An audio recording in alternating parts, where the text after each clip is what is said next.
Mengapa rumput laut bisa berubah menjadi nori setelah digoreng? Dan harganya lebih mahal. Si kecil juga tidak mengerti. Dia menghabiskan semua tabungannya, membeli 10 kotak nori. Namun, tidak peduli bagaimana digoreng. Rasanya pahit dan pahit di mulut. Dia berharap bisa menghasilkan uang dengan menggoreng nori. Namun setelah ratusan percobaan, masih belum bisa mendapatkan rasa yang diinginkan. Nori sudah habis. Xiao Shuai menjual komputer dan konsol gamenya yang dicintai, dan menukarnya kembali dengan 5 kotak terakhir. Dia terus menggoreng nori. Tetesan minyak yang menyembur, membuat luka bakar berputar di sekitar lengannya. Bahkan setelah bertahun-tahun, tidak pernah pudar. Namun meskipun begitu, nori habis lagi. Masih tidak ada yang bisa dimakan. Dengan kekecewaan, dia berbalik. Namun dia menemukan selembar di tanah. Kemarin pulang dalam hujan deras. Kotak nori ini tidak sengaja jatuh ke tanah. Basah kuyup oleh hujan. Masih direndam semalam. Dia mengambilnya dan menggorengnya dalam panci. Menemukan rumput laut ini tidak terlalu kering atau berminyak. Itu persis seperti yang dia inginkan. Itulah rasanya. Xiao Shuai akhirnya mengerti. Ternyata rumput laut itu sendiri sangat asin. Harus direndam air sebelum digoreng. Dengan resep eksklusif, bisnisnya benar-benar meledak. Setiap pelanggan yang mencicipi memberikan ulasan positif. Tapi hanya mengandalkan penjualan eceran terlalu lambat untuk menghasilkan uang. Rumahnya dikunci, siap digunakan sebagai jaminan hutang. Diambil oleh pengadilan untuk dilelang. Harus bagaimana? Malam, Xiao Shuai pergi ke toko serba ada untuk berbelanja. Menemukan hanya di sebuah persimpangan. Ada 3 toko serba ada. Baginya, ini adalah kesempatan. Maka begitu pagi tiba, langsung mengenakan jas lama ayahnya. Sendirian mencari manajer perusahaan grup toko serba ada. Meminta semua cabang toko untuk membantunya menjual rumput laut. Manajer menolak, karena rumput laut Xiao Shuai, baik dari segi kemasan maupun harga, tidak sesuai. Tidak ada yang sesuai dengan konsep inti kenyamanan. Bahkan tanpa kesempatan mencoba, pertemuan sudah berakhir. Si kecil sangat senang, karena dia tidak mengeluarkan uang sedikit pun. Langsung menemukan masalah produk. Dia segera mencari perusahaan desain. Meminta bos untuk mengubah desain dan kemasan. Keesokan harinya, dia membawa sebuah kotak nori. Menemukan kantor pusat toko serba ada. Resepsionis berkata, manajer sedang rapat. Maka si kecil duduk dan menunggu. Menunggu sepanjang hari. Sampai si kecil menyadari bahwa manajer sebenarnya tidak sedang rapat, melainkan menghindari untuk bertemu dengannya. Si kecil merasa marah. Langsung memberikan nori kepada penjaga lift. Bertekad untuk tidak lagi berbisnis. Namun kesempatan selalu datang tiba-tiba. Saat seorang karyawan sedang bekerja, mengambil beberapa bungkus nori secara sembarangan. Mencoba 1 bungkus. Tidak disangka begitu enaknya. Setiap kali selesai makan, harus menjilat jari-jarinya. Kesenangan seseorang. Segera dibagikan kepada lebih banyak rekan kerja. Si kecil dipanggil kembali ke perusahaan. Manajer berkata, rasanya norimu sangat luar biasa. Pada usia 19 tahun, kami akan menempatkan produk Anda di 72.000 supermarket di seluruh negara. Menempatkan produk Anda di rak. Namun selama periode ini, kami akan melakukan pemeriksaan kebersihan di pabrik Anda. Xiao Shuai sangat terkejut setelah mendengarnya. Di rumah, selain tumpukan panci dan peralatan dapur, tetapi uang yang didapat hanya cukup untuk di pinggiran kota. Dia segera pergi ke bank untuk mengajukan pinjaman. Tetapi manajer melihat informasinya. Dengan utang sebesar 40 juta, memiliki hutang 40 juta. Bank hanya bisa menolak. Saat pergi, dia juga menyarankan agar belajar dengan baik. Tidak ada pilihan. Xiao Shuai hanya bisa pergi ke pasar mobil bekas. Aset terakhir itu juga dijual. Dia membayar separuh uang muka, menyewa gudang tua. Sisa uang digunakan untuk renovasi dan biaya karyawan. Ketika petugas pemeriksa supermarket tiba, mereka menemukan bahwa karyawan tidak mengenakan sarung tangan. Lampu tidak memiliki penutup. Wastafel penuh dengan kotoran. Cukup ambil foto dan unggah ke internet. Xiao Shuai pasti akan dimarahi secara tidak habis-habisnya. Namun petugas pemeriksaan akan pergi. Xiao Shuai berjanji dia pasti akan memperbaiki. Namun pihak lain hanya mengatakan untuk menunggu hasil. Dengan rasa kecewa, dia terpaksa kembali ke sekolah. Siswa lain sedang serius belajar. Dia memegang komputer dan bermain game untuk mendapatkan peralatan. Ada yang ingin membeli sepatu perang tingkat tinggi miliknya. Dia menjual dengan harga tinggi sebesar 12.000. Kali ini dia mendapatkan lebih banyak uang dari penjualan peralatan. Dia mendapatkan banyak keuntungan. Dia segera pergi mengambil mobil mewah. Dan pergi ke sekolah. Langsung parkir di tempat parkir kepala sekolah. Tindakan ini dikritik oleh kepala sekolah. Namun dia tidak peduli. Sekarang dia menjadi idola pria yang populer. Dia menjadi pusat perhatian dimanapun dia pergi. Kembali ke rumah pada malam hari. Orang tua tahu tentang dia. Mereka mengira dia melakukan sesuatu yang buruk. Meminta dia untuk fokus belajar. Jangan biarkan mereka khawatir. Namun dia tetap tidak peduli. Melanjutkan bermain game.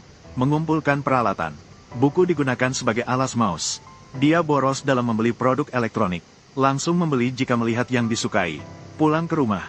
Ayah ingin dia kuliah di perguruan tinggi komunitas. Tapi ibu ingin dia kuliah di perguruan tinggi swasta. Mereka bertengkar di dalam kamar.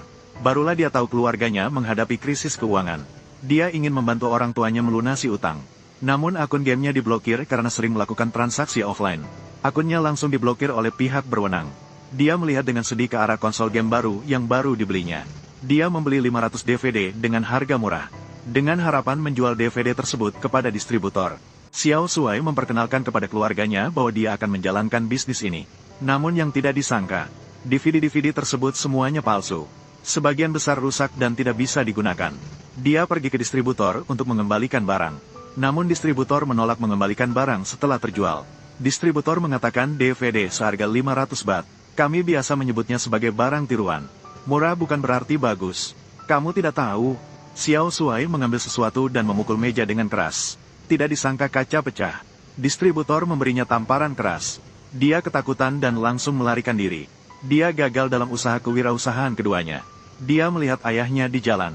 Ayahnya mengajarkan bahwa berbisnis tidak semudah bermain game. Xiao Shuai masih merasa bahwa jika dia tidak ditipu, dia bisa menjual semua DVD-nya. Ayahnya memberikan uang agar dia bisa pergi sekolah. Namun setelah merasakan kekayaan dalam semalam, bagaimana mungkin dia bisa fokus belajar? Hingga suatu hari, dia dan pacarnya pergi ke Chinatown dengan mobil.